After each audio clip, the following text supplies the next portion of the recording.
YouTube channel آسان علاج ممتاز جعفری۔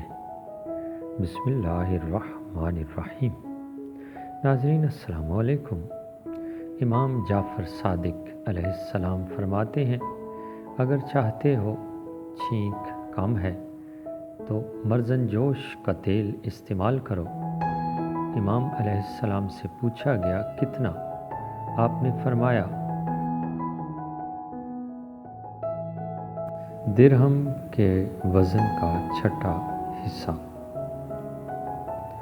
موسم سرما سرد ہے، اس میں بلغم پیدا ہوتی ہے، جسم کو سردی لگتی ہے، اس لیے گرم غذائیں اور گرم چیزیں استعمال کریں، جیسے ادرک، دارچینی، گڑ، شہد، کشمش، سونف وغیرہ، اور قہوہ جات کا استعمال زیادہ کریں۔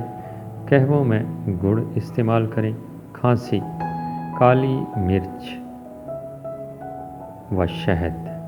کالی مرچ اور شہد اکٹھا کر لیں، ان کو 10 سے 15 منٹ ابالیں، اس کے بعد استعمال کریں۔ کھانسی گلا خراب کے لیے مفید ہے۔